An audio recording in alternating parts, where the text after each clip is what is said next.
Welcome to Surviving the Dream with your hosts, Casey Arnold and David Conley. We're here to talk to people who seem to have their dream job and find out, what did it take? Is it what they imagined? Is it worth it? How do they do it? Join us as we uncover the secrets of surviving the dream. Hello, everybody. Hello, Casey. Good to see you again. One more that anyone can see you. How's your week been? Have you survived your dream this week?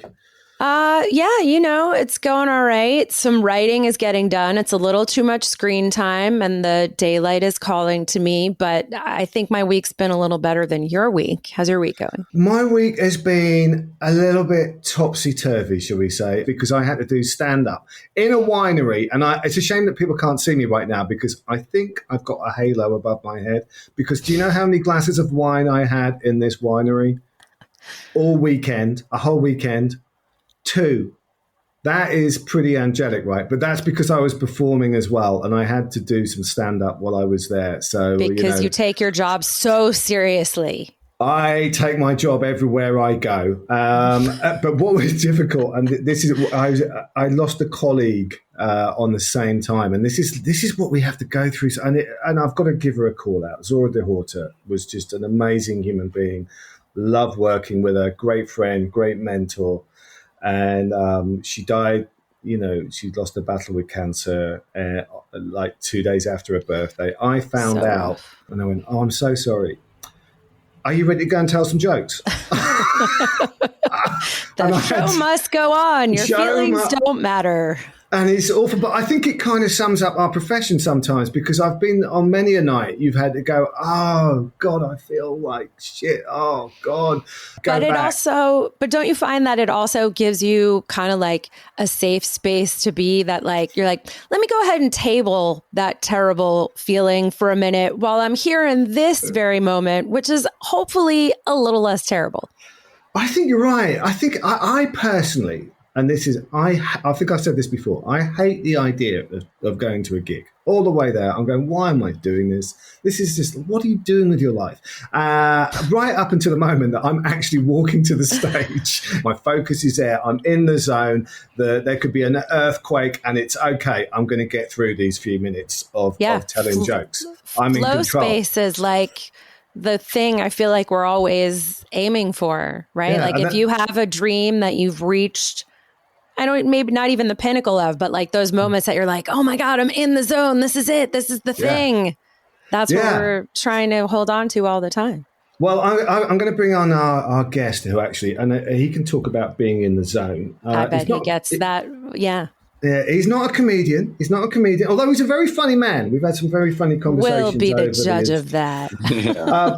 I always say that there's a great quote in Up in the Air where George Clooney is talking to J.K. Simmons. And he says, and he's firing J.K. Simmons at the time. And he says, why do kids love athletes? And J.K. Simmons says, because they bang supermodels. And George Clooney says, no, that's why we like athletes. Why do kids like athletes? And he goes, it's because they live the dream. Now, this gentleman is coming up, is a top athlete, played a sport that all Americans love because it's the second most popular sport in the world after football, although you call it soccer because you can't do anything right in America. He plays cricket, which I know, Casey, you're a big fan of cricket. It would be hard for me to be more of an expert. But he actually played for England. But I've also got to say, I want to talk about his second career as well. He's a brilliant photographer, absolutely amazing artist, and he's a very, very amazing human being. It's Nick Compton. Hello, Nick, all the way from South Africa. Hello, David. Hello, hi, Casey. lovely to be on with you. All this other side of the world. Yeah, I'm in Cape Town at the moment. It's been a quite beautiful evening. We've had a lovely sunset, and I've just nestled in to have hopefully a very interesting and funny conversation with you. Well, like Casey said, we'll all be that. We won't be the judge. We'll let the audience judge that, right?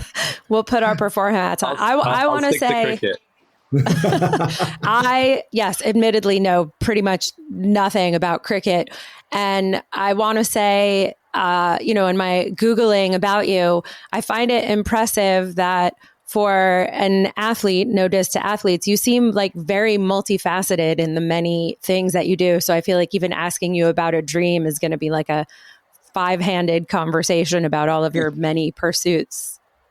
Well, that's very kind of you. I don't think it necessarily feels that way. I think I definitely grew up in I firstly grew up in South Africa in this beautiful country. I had a family that were quite multifaceted. I guess my mum's an artist, but also a journalist, and my dad was a TV presenter and spent a lot of time with sort of working in nature conservation. And of course, I was incredibly lucky as a young boy in this place to go and see some of these game parks and game reserves and spend time in what I believe is one of the most beautiful countries in the world. And I think that sort of upbringing, coupled with obviously this legacy I had, this famous grandfather who was in England, I suppose makes it quite an interesting story in some ways, but also sometimes complicated and misunderstood, I think, is another way of maybe putting it. But you're absolutely right. There's kind of different sides to it, and I think I'm still trying to work out which side of the sort of which side I'm basically best suited to, because cricket was a part of it was a major part of who I am, but there was obviously another big part that sort of has been coming and is the life that I'm trying to live now. And I think it's been hard to try and work through that in many ways, because I think cricket was such a major part of my life. Yeah, they say athletes have 2 deaths, isn't it? The day they retire and the day they die. Is that true, Nick? Yeah, I think so. I think I've had about 4 or 5 of them. I don't know about 2. It seems like no. I think the concept of identity and fantasy and dream and ambition, I think it kind of got all melched or sort of put into one, really, and hard to kind of define exactly what it meant to me and why it was such a deep thing. But I think now, getting to this point, I've had time to sort of reflect a little bit on the last sort of 20 years or so, and different things pop up, different, at night or in the morning, and I miss it. I miss having that dream. I miss having that ambition and something that got me up in the morning and made me feel like I was doing something, say special or unique. And I think that's what sport can do to an individual, is it makes you feel like you're doing something that's at times above and beyond. And I think that's probably what they say, is when you retire from professional sport, they'll say you'll never probably get the highs. You'll never feel those highs again. You'll get highs again, but you probably won't feel the euphoria of standing in front of 50, 60,000 people. Shouting your name. Yeah, exactly. Hopefully. So would you say that like cricket was the dream and now it's morphing into something, or you thought it would be the dream and then you realized you were interested in all these other things? I think cricket was very much the dream. I think it was only cricket. It was always cricket. I had a sort of cricketing family, a grandfather who played cricket for England back in the 40s and 50s, and basically did quite a few of those things. And then he also played football for Arsenal. That's such a shame. It was such a shame it wasn't Tottenham. Did he ever talk to you about that? Mate, I don't know. I can't. That's why I said our friendship's not going to last very long, is it? No. It's probably to the end of this podcast if we get there. No, I bet Arsenal top of the league. I mean, so I don't know. I mean, I read your autobiography, Nick, and I thought what was fascinating about that. And my wife said this recently as well. As she was started reading it, and she said the opening chapter was so unexpected. Is because you were actually open by talking about failure at the top. And I thought, God, that's a really fascinating insight, because all we see from the outside is the hope and the success. And I thought that was such a fascinating way to go in, to talk about something that you found really difficult, like one of the most difficult times in your career, if not your life. What made you make that decision to open your autobiography like that? Well, that's a good question. It was probably about 3 or 4 years before that when I was nearing the end, and I could feel I was sort of holding on. I sort of always say holding on to a cliff, and I was sort of on, holding by 5 fingers, 4, 3, 2, 1, and then you're on the nails and what have you. And I felt like I sort of did that for quite a while towards the end of my career. I really struggled to hold on, but of course there's there's a lot of reasons why you do. I guess there's pride, there's a willingness not to ever give up, because that's what has made you perhaps the player or the athlete that you have, and have the career and the longevity that perhaps I did have. But also there's a financial component to it as well, I guess. And, that of course that never give up sort of attitude. And I don't know, I think for me, I had some advisors and people who said, look, Nick, retire through mental health and open up and talk about your story. Of course, mental health is a lot more prevalent in the world today. And of course, sportsmen have opened up and spoken a lot about it. So I was right on the border of doing that. But I don't know, I suppose my father's voice came into my head where, okay, sure, he's from a slightly different generation, but no one really cares, I guess, was the overriding thing. Who actually really cares? And I know that sounds a bit defeatist or what have you, but in some ways I kind of look back now and I think there is some truth to that. I think more people care, more people understand it, and there's a willingness to understand it. But I think at the time I didn't want to be that guy who retired through mental health or had issues with depression and be that sportsman. I wanted to remember my sporting career for being strong and for, doing as well as I could and what have you. But I had struggled, and I think there was something inside me that was saying that there is something that, well, certainly one of my advisors said, open up about your story. It'll be a bestseller, and I can tell you it'll be the best thing you ever do in your life. And it was quite powerful words from him. And in some ways, I wish I had done it a bit earlier. But I guess, as I said, I wasn't ready to give up on the dream. I was still kind of playing. I still thought maybe I could go more, go further.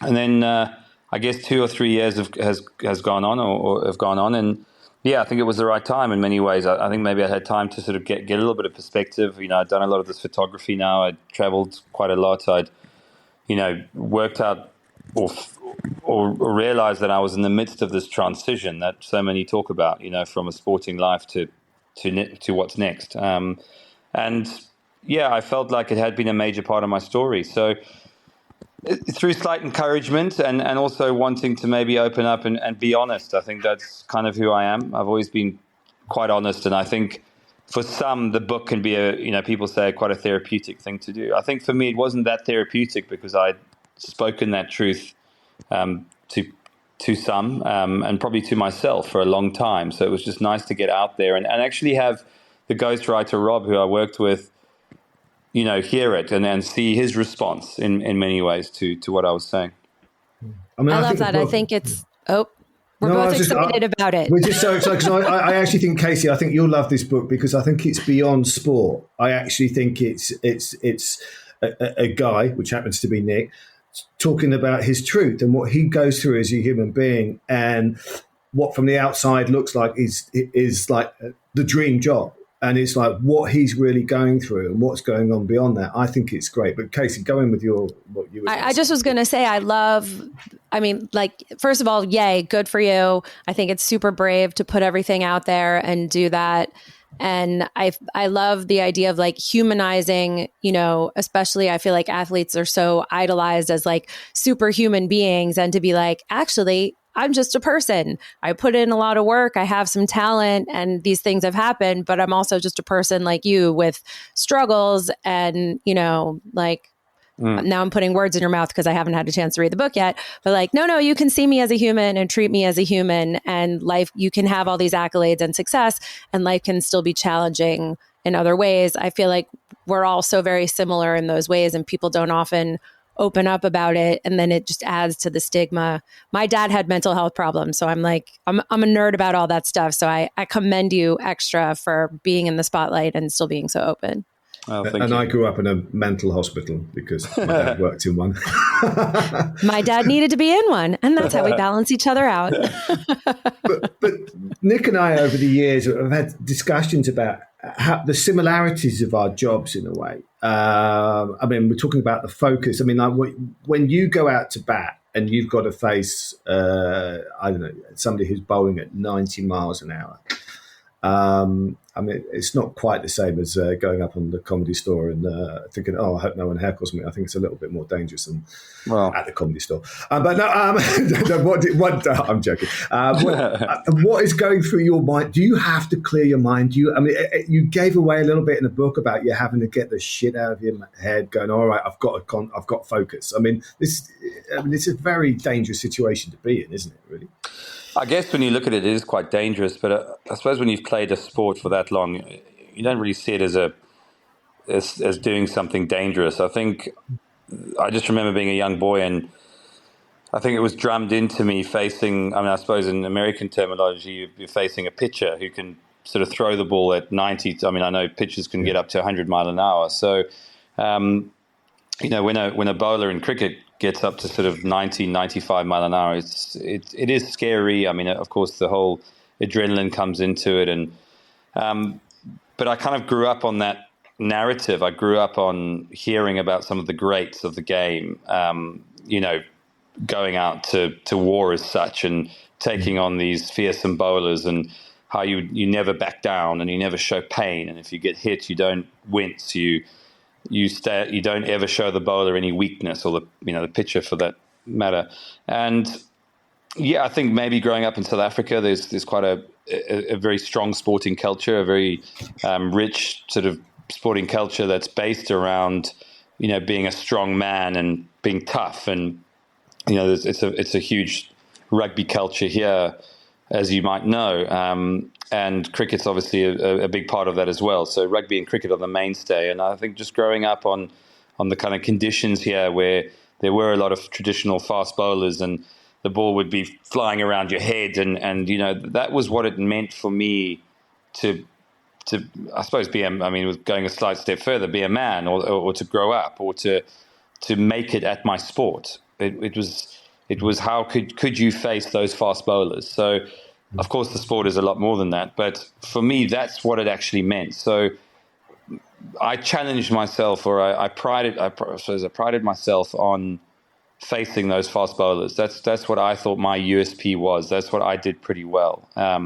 So for me, it was actually I actually got excited. And I think that I know a lot of players wouldn't say the same thing, but, excited to have a ball going around your head at 95 mile an hour. But I just thought it was a massive challenge. And I think in many ways there was less time to think.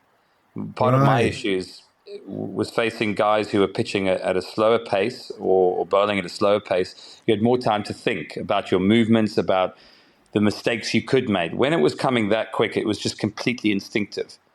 And there was like clothes off, rip yourself and expose yourself, and it's me versus you, and come on, and that it was quite primal, exactly. And I think watching some of the heroes growing up and what have you, those are the images I had. So I think for me it was, can I replicate that image on the biggest stage, and that's what I wanted to do. Can I just talk? Oh, sorry. Go on, Casey. Get in there. I know you. We're just going to step all over each other. We're just too excited today. Well, I want to know, how much of that do you feel like the sporting mindset translates into the rest of life? Because I feel like I could have pulled 7 metaphors out of what you just said of how to live the rest of life. Do you feel like that influences you in other ways? I think I'd be wrong in saying I'm sitting here, having worked that answer out or said that, cricket has done X, Y, and Z. I think it has done a lot for me. I think trying to work out how it does filter into, I suppose, current life or to life after sport, put it that way. I look at it. I think there's a lot of metaphors there. I think, if I look at photography and what I've been trying to do as a photographer, I think there's many similarities in terms of, that moment, when you're playing cricket, it's a series of deliveries. There's a series of pitches. And no pitch is the same as the last one, and you're only as good as the next pitch. I mean, if you don't in cricket, if you're not present for the current delivery, that could be the end of your day. So what happened before or what's going to happen in the future is absolutely irrelevant. So I think there are a lot of metaphors that, of course, come into modern day life and into everyday life. But I think in many ways it's been quite hard to replicate. I think trying to find that adrenaline rush or trying to find that feeling, has been difficult. And as I said at the start, I don't think you can. I think you have to maybe frame life a little bit differently. And I have certainly struggled with that. I found it hard to find that deep purpose and meaning, because I think I grew up as a kid and I yearned for that. I used to watch my heroes on TV after school, and it was more of a yearning and a desperation than it was, oh, look, that's nice to watch and isn't he good? It was much more of, I need to be that. Yeah. And I think that feeling perhaps never really leaves you. I think, and it's funny, at the beginning you talk about sort of success and what have you. I never really maybe saw it as that. I also don't compare myself to, no disrespect, but of course the two of you would think of me as, of course, as playing for England and wow, he's played this professional sport and what have you. But I would rather compare myself to somebody who's done what I've done and then get their opinion, if that makes sense. So other professional cricketers, that's what mattered to me. It was the feeling that I got from my peers, and where did I rank, in terms of, how I performed as an international cricketer. And I think that's where I found it really hard, because I think, of course, the expectations are very high, the level is very high, and there's been a lot to work through, in terms of making peace with that, accepting it, and I think that's where the biggest lesson has probably been is I suppose the word acceptance. Trying to be more accepting of what happened in the past and what didn't. And I think there's been a large part of me for the last 4 or 5 years which still goes back into some serious regret. People say don't regret the past, or do I think there are things that I regret, absolutely.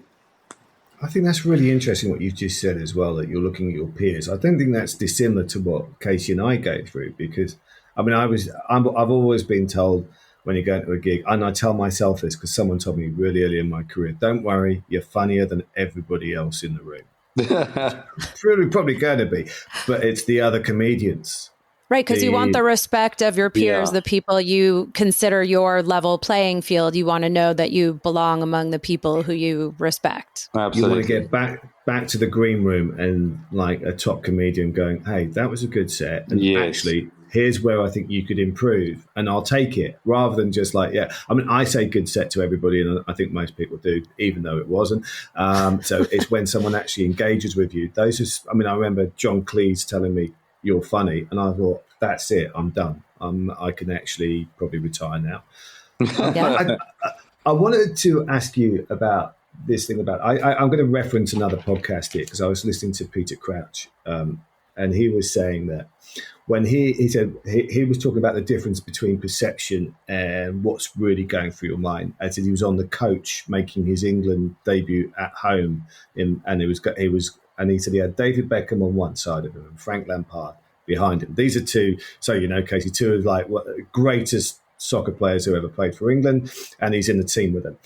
And he said the bus got stuck in traffic, and he said he was looking out, and there was a man reading a paper with a burger and a pint, and he said, at that moment in time, I would have given anything to be him.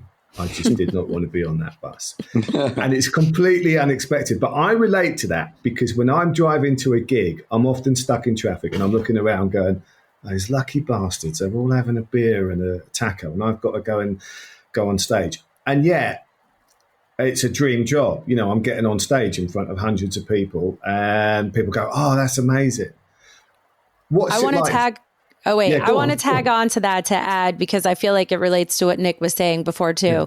Like, do you ever have moments like that? But is it ever, as you say, you're trying to find like your new purpose and that sense that you had, the connection to when you were playing, like wish that you were just for lack of a better word, like a more simple person with a more simple dream. Like I know sometimes I'm like, man, what if I could just be one of those people that like, I just had a job that was just like the thing that earned me money. And then I just came home and had dinner and it was what it was. And I didn't have this thing inside me, like driving me to have a purpose and do more and whatever. It isn't, I'm not like negating people who don't have the big whatever, but if you are, you know, someone who's like fueled by big dreams, right? Once you get that high, once you have that hit, I don't know that you really ever can go without it. I think it can transform into different things, different parts of your life, you know, new skills, whatever. And the more you accept yourself, it shifts. But like, do you ever find yourself wishing, I guess, for like the beer moment or the just like, what would it be like to be more simple? I don't think that question made any sense, but if you got anything from it, answer that. You can email the answer back. I got it. No, I think, yeah, often. I mean, often. I think it's kind of a question. It's sort of, in some ways, it's the kind of ego versus what makes us really happy. I had probably 2 or 3 moments like that growing up where, where I was doing normal things. I guess I was at school and like every other kid and, could have sort of followed the sort of normal path, so to speak. But I kind of didn't want to follow that path. And I don't know if that was like a deep insecurity. I think it has to be. I don't know if it could, I mean, either a deep insecurity or it was just a huge driving ambition and a need and a want to do something, different, extraordinary, special, whatever the word may be. I just didn't want to be a normal school kid, who went to university and followed the normal path. You know what I mean? And I think it was probably driven by fear, probably driven by insecurity. But I don't know. I sort of had this feeling of, you've got one life and I want to do something special. Like, otherwise, what's the point? Like, you know what I mean? I don't want to just do that and what those kids are doing. And they're going partying on a Saturday night and getting drunk at 14, 15. And that's like going through that whole phase of, I don't need to go through a phase. I'm not going to go. So I never went through phases. I never went through a smoking phase. I never went through any of these phases because I wanted to be different and better. You know what I mean? And I think by and large, it made me probably quite unhappy a lot of the time. I think I was probably happiest. I got injured actually in my first season as a professional cricketer, and I did go to university due to some persuasion. And I got there, and I couldn't play for a year and a half, 2 years, and I think I probably had the best time of my life in that year and a half, 2 years, because cricket was not a part of it. But then I sort of started to feel normal again and actually probably happy. And then this sort of almost self-sabotage came in and went, oh, I'm like everyone else. I need to now separate myself and go back to cricket. And I had an injury and I found the depths of the injury and how to fix it.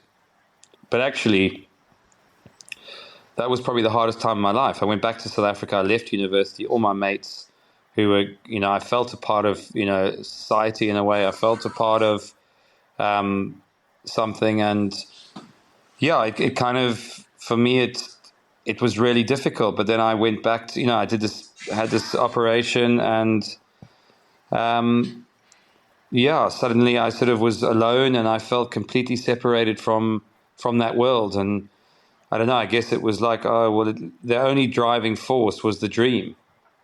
I don't know if the dream made me happy. I think it was just the dream. It was like a teddy bear that you go to bed at night with. The young kids have a blanket or a teddy bear, and that's your kind of source of comfort. And I feel like through all my, when I left home at 15, I went to boarding school in England and I was homesick as shit, to be honest with you. And I went to bed holding on to that dream that I'm going to make it one day. And that was it. So how do I answer that, Casey? I think if I could go back and try and live a more normal life, would I have been more happy? I'm sure I perhaps would have been. You know what I mean?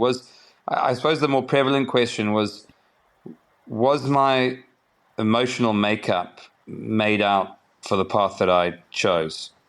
I think that's probably the question I asked myself. Is I think the talent was potentially there. I think I always had that talent with sport growing up, but emotionally I was quite fragile and quite vulnerable from a very young age. And I think if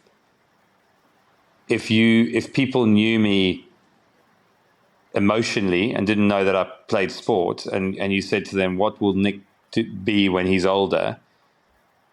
And then you told them, gave them A, B, C, or D answers, and one of them was leave home at 15 to go to a boarding school in the UK and ended up playing professional cricket, people would laugh at you. That would be sort of the multiple choice question that they didn't choose. Do you know what I mean? So yeah, that's where I think the complication came, was I kind of knew that inside myself. So me doing that I was always pushing myself to the ends of my own limit, and that's what made it very difficult, I think. So what would that be makes your a lot of sense dream, do you think, Nick? I mean, if we took cricket out of the equation, I mean, I know that I love your photography. I'm always seeing it on Instagram and Facebook going, God, I mean, you have a real talent for that. Is that it? Or is there something else that you're looking for?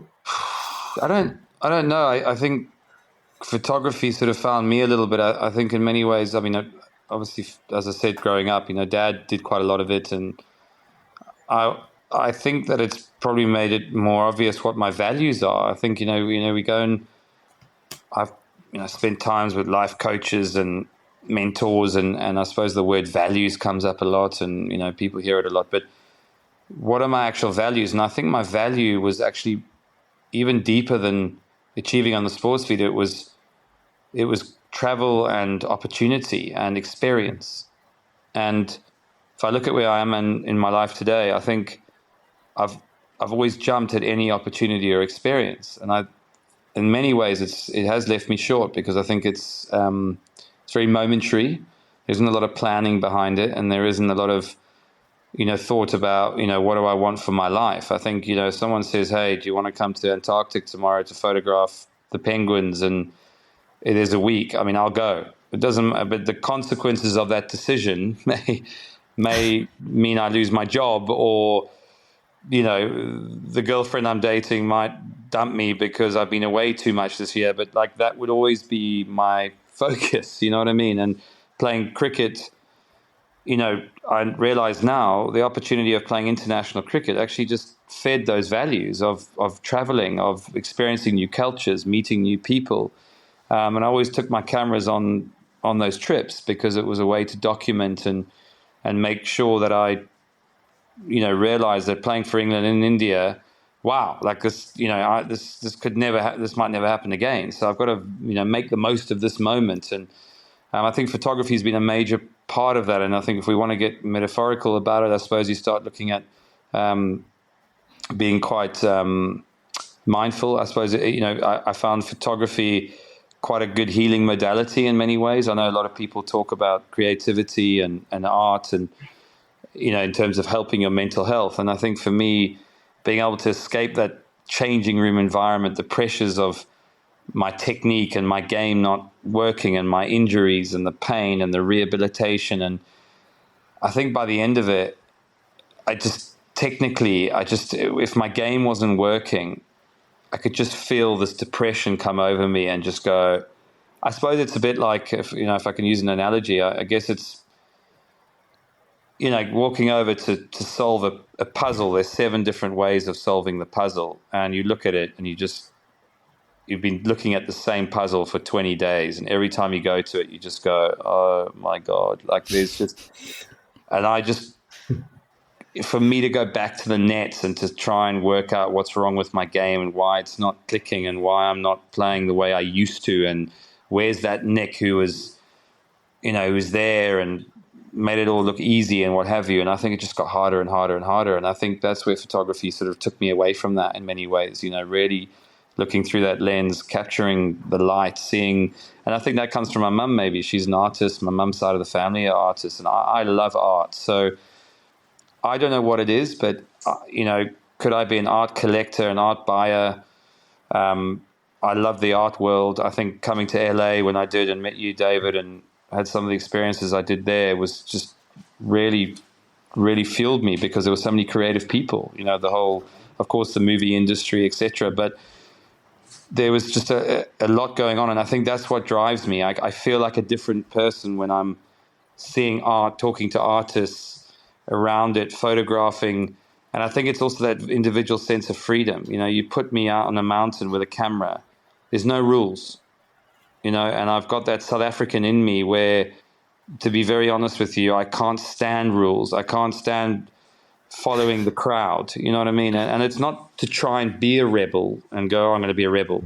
It's just I see things differently. And I think that's probably pissed people off over time. And I think it makes it harder to settle into sort of normal society, because you should just move to Los Angeles. I was going to say, you fit right in with all the creatives. Everything you're saying, I'm like, be honest with you, is that abnormal to people? Come hang out with us. Like, we all think like that. You are not alone in that, my friend. Well, I'm coming, because I tell you what, I'm not going to interrupt you, but David, you might know Jeff Juden. Do you know Katie Haber's friend, Jeff?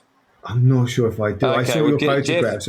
Jeff's over in South Africa at the moment. I've actually been spending time with him last week, and he lives in LA, and he's a documentary film. He's won 2 Emmys. He's about 70 now. He's an incredible man. I mean, I photographed him recently. You might have seen that old guy that I photographed quite recently on my Instagram. Yeah, but, I saw that. Anyway, so I've just been talking to him, and I mean, it's funny. The 2 times I have been in LA, I've felt completely at home. And then I sort of counteracted that and thought, maybe that's just LA. Everyone thinks they've sort of arrived. LA sells you this dream and what have you. But I've never really enjoyed being in England, and I can say that openly. And people will probably, if there'll be a few Brits maybe listening to this, but I really struggled with society in England at times. You know what I mean? Because it isn't like that. It doesn't have maybe that creative, sort of open mindset that maybe I have. I do think that Los Angeles is the most creative place I've ever lived in. And I think there's a perception and reality. Yeah, there's the movies, and I've been involved with the movies, but I think it's more than that. I think it's a city of dreamers, I think, is part of what it is, just like mentality wise. Not to cut you off, Dave. Sorry. Yeah. No, I agree. I love going around the art walks and the brewery. And I remember my late father-in-law when he was here, and he was going, and he was reading the New York Times, and he was going, I wish I was in New York so I could see this gallery. And I said, oh no, that's down the road. That's in Pasadena. And we went over there, and there's so many galleries. And he used to come over and go to the galleries. I think the music scene is great here. Because you're right, I think all the dreamers are suddenly gone. They're all misfits in their own town, and they've all gone to Los Angeles and gone, well, this is where we all live then, is it? This is the group mind here. Wait, I want to go back to what Nick was saying before too, because I feel like it's interesting that you went from sort of being maybe not entirely like the center of attention, but you were like definitely a focus, like being on the playing field, and to switch to being a photographer makes you so much more of a voyeur, that I feel like you do get to do more of like the introspective thing and like see like how you fit in with the rest of the world. And I wonder if like that's part of what feeds you. I say, I spend a lot of time staring at a computer by myself as a writer, and I find that I love travel too. And part of it is like, oh my God, there's such a big world, and we're all so different, and yet we're also same. And just like the humanity of like what, I don't understand half of what you guys are saying with all the cricket terms or any of that, because I'm a dumb American and we don't do cricket. But like, it's like, oh, it's like baseball. Oh, okay. Oh, and sports are somehow very similar to like writing and stand-up. I didn't realize that. Yeah, I just feel like it's interesting, like the more ways we find to connect, but sometimes you need to step back and look at it from the other side. Like, do you, am I putting words in your mouth, or does that feel like a thing? No, absolutely. You're spot on. I think the photography, and the travel are just things that I think have been very sort of innate in me. And I think the sport in many ways, I think, was quite restrictive. I found, was it being sort of a center of attention when it came to sport? It was probably a bit deeper than that. I think it was something that I needed to prove to myself, for whatever reason. I needed to be good. I needed to it was, I think it was the real deeper word was kind of, I needed to belong. And I think the only reason I felt, I used to have this, I think the appetite of success came because it made me feel belong. It made me feel like I belonged to the greater, the job or the team. So it was more a case of being content in many ways. And that drove me, because I knew that when I walked out that front door in the morning, I could see myself walking back in the afternoon, and I'd either have had a good day or a bad day.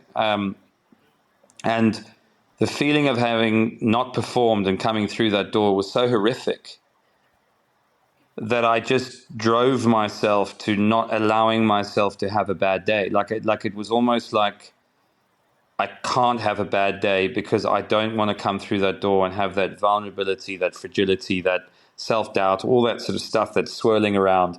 I just didn't want that. I wanted to come through that door so that I could just lie on the couch, watch whatever TV program, cook dinner, and just feel okay and feel good about myself. And that was actually the driving motivation. And I think it almost became a bit of a drug, and I suppose an addiction. And I think the addiction drove me to such high, to go to sort of mental realms that, and I'm proud of myself for getting there in a way, because I do think there was a stage where I got to a very elite,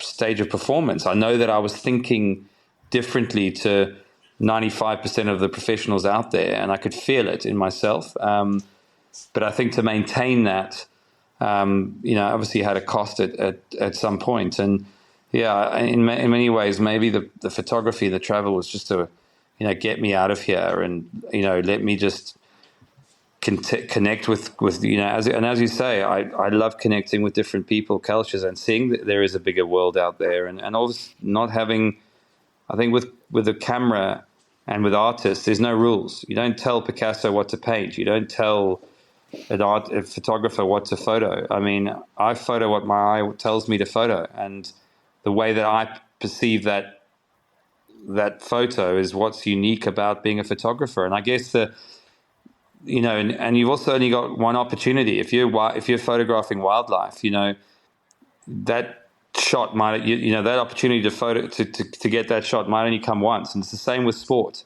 When you're a baseballer or a cricket player, that opportunity comes, you've got to take it. And if you don't, you miss it and it's gone. So thank you for explaining baseball as well. Our American friends go, I know what he means now. It all comes down to being in the moment, right? Like that's one of those things too, right? Like after you do, personal development work, it's like, just be present, where you're like, sure, just be present. Just don't let all those voices of doubt or pressure or fear or whatever get into your head ever. And, or when they do, be like, hey, fear, what's up? How's it going? Cool. Okay. I'll catch you on the other side. Hey, doubt. No, we got this. Don't worry. Right. It's all part of the... You got to find your own mechanism, I guess. And because it's very much there. Trust me, everyone has it. I mean, we have it more than anyone. But you're absolutely right. It's like, how do you make a friend with it? How do you find your own tool to deal with that? Because I think, I made a lot of mistakes as a youngster, and it used to drive me insane because I could almost see my demise coming, and then I would almost act it out, the next delivery or the next pitch, and I'd be absolutely furious because like, I've just created that. I've just literally manifested that. And that took a lot of work, a lot of mental work to try and work strategies not to let that happen. Yeah. It's interesting. That's just like stand-up. I'm teaching stand-up now, and I always tell the students, comedians, that the audience is in the same state of mind as the performer, which is why when you're on stage, whatever's going on in your real life, you've got to manifest that you're in a good space when you're on that stage. I think it's amazing. And also be honest about where you are, right? Like if you're eating it on stage, or if you're having a bad game, right? And you're like, no, I'm just going to ignore it. No, it's fine. No one will notice. You're like, no, actually everyone is uncomfortable because they feel you eating it and you're not doing well. And if you could be like, whew, that didn't go well, or I don't know what the sports equivalent of that would be. If you can't even take a moment to be like, ow, Yeah, I mean, you can take a lot of moments to be out, and I think, I mean, David can speak here, but I guess we both do something that involves being exposed, and I think, I think with professional sport, it's either really amazing or really shit. There isn't a huge amount in between. That is the same as standard. Yes.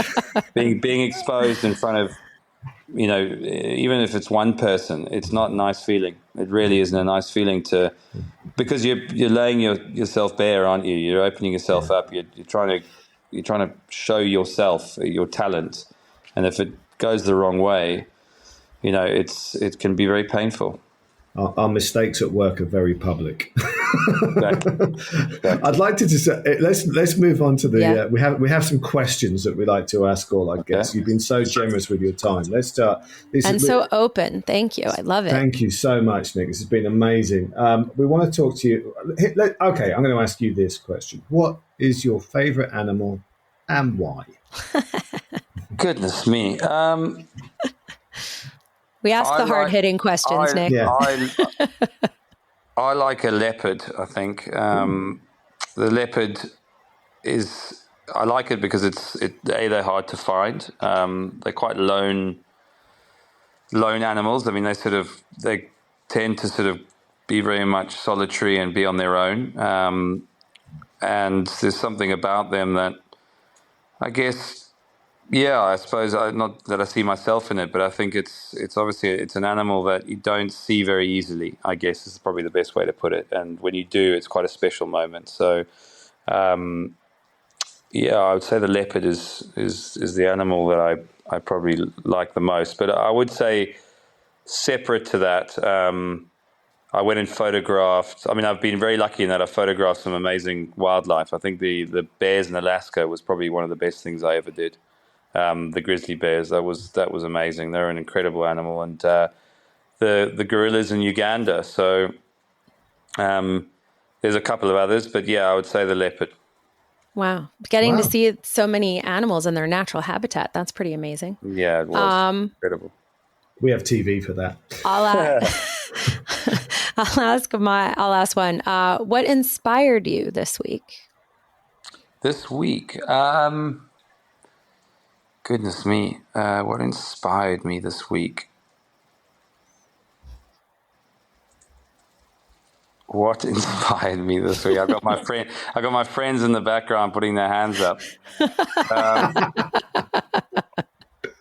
I think what inspired me is I think the great weather in Cape Town, I think, has inspired me to try and make the most of it over the next month, because it's going to be winter quite soon, and I think I've been quite lucky to be here over the last sort of year and a half, a lot more than I have in the past. Nice to be away from rainy England for a change, and I guess I just realised what an incredible sort of country it is, really, and just trying to make the most of that, I suppose, from a health and fitness perspective. I'm still lucky to be able to do some of those things and what have you. So I think it's just that whole feeling of being a bit more grateful for what's in front of me and how lucky we are to be here. So that's really inspired me recently. I've just tried to get back on that health kick and try and get to fit again. Yeah, and the LA sunshine is waiting for you when you come to hang out with the I'm dreamers. there. I'm coming. I'm on the next plane. We've had a rough winter. It went below 70 degrees the other week, didn't it? Oh, it was horrible. My heart bleeds. I want to go to Burning Man. Can you take me to Burning Man, David? Are we going to go? Oh yeah, we can arrange that for you. You have to take your own toilet, but it's we have had a lot of rain recently, actually, comparatively, and we flood very easily in Los Angeles because it doesn't expect rain. So when it happens, it's just like, we've got rivers and roads. Yeah, we're not prepared for anything. Yeah, and roofs collapse and everything. It's just like, oh God, there's water coming from the sky, and no one knows how to drive. All right, I'm going to ask you this question: if you won the lottery, what would you do? Oof. What would I do? I would try and help my family, I think, firstly and foremost, and give them, I mean, you never know how long your parents have left, but I guess just try and fulfill some of their dreams in a way. I suppose it sounds a little bit cliche, but there's always something that they haven't done or we as people haven't done. And I'd like to sort of try and be able to make that happen for them. I've got a sister as well who's not in the best of health, so I guess I don't know if money could fix her. I don't think it is down to money, but I think they would give me an opportunity to spend more time trying to put in more time and what have you into her. And then I think then it becomes about, spending time with the people that you want to. I think the money would allow me to do some of the things that I love doing: travel, photography, golf, treating friends, paying for them to be able to come on these trips with me and live a life that would be pretty amazing, I think. And going, I suppose, I like property as well. So maybe buying a few places in different parts of the world. And perhaps starting a foundation as well. I think my grandfather always wanted to give opportunity to those who didn't really necessarily have it. Like he did. So I guess there would be a chance to start a foundation. But I think definitely photography, buy a load of really cool cameras and just go have a lot of fun with them and make sure that I have the people that I want around me come with me. That would be the best thing, yeah.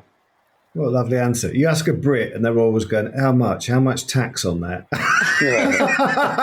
ask a non-Brit and they actually go with the dream. It's brilliant. He's a dreamer. He's open to interpretation of how dreams go. Question. Yeah, I love it.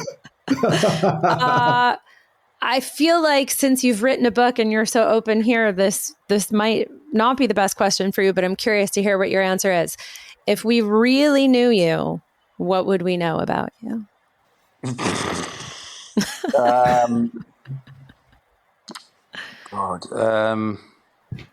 Need my friends to help me here. Get them over. If we really knew, what would we know about you? That's quite hard to say because I've probably opened up about myself quite a lot. Well, I guess I suppose the obvious thing is just that I'm probably quite sensitive. I think that wouldn't be the first word people would look at when you think of elite sportsmen or what have you. I'd say I'm probably quite sensitive. I think quite a lover of home. And I think those are probably the two attributes that people wouldn't think initially when they look at me or perhaps, see what I've done. I think those are the two things that I can probably think of.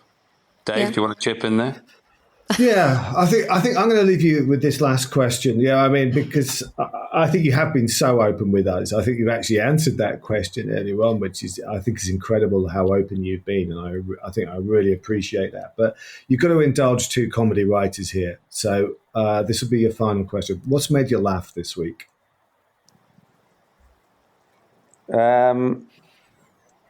Not us. It's made me laugh this week.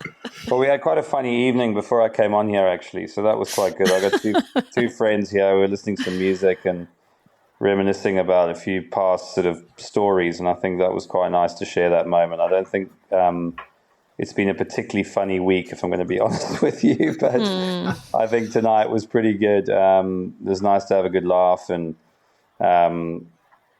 there's nothing really in particular. I mean, nothing that sort of, I think it was just more regaling some stories about the past and what have you. And I think it was just nice to share that with good friends. And you know what I mean? I think it actually reminded me I'm not doing that enough. I don't think all of us don't do it enough. You know what I mean?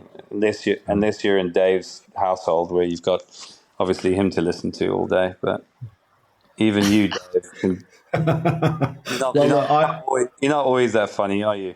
No, not every day. No. My wife often says, I wish people could just see what you're like to live with, because they always say, oh, it must be so funny living with Dave. Because, yeah. Not every night. Well, None of us are funny 24/7. Nick, I really miss you, and I really hope you do come and visit us in Los Angeles soon. You're one of those people that I've really connected with over the years, and I'm always reaching out because I think you're a very special guy. Beyond the cricket's amazing, but I think as a human being, I just love your honesty. I would concur. And thank you, Dave. That means a lot. I would love to see more of you. I thought, congratulations on the book. I think it's an amazing piece of writing. So honest. It's very rare that you read a sporting autobiography that you touched the topics that you did. And I would highly recommend anybody, even if you're not into cricket, Americans, read the book Legacy. I think it's I'm going to go get it. I am. I'm intrigued. I love memoirs, and I love how open you've been, and you seem like a super well-rounded, interesting, down-to-earth guy. So yeah, I want to know more. No, brilliant. Thanks, guys. No, I really enjoyed it, and I will come over. I'm really keen to get back over again. Quick shout out to Mike Nicholas for being our tech savior, and Carmen Sclafani, also known as Wiser Time. Thanks for our music, and thank you all for listening.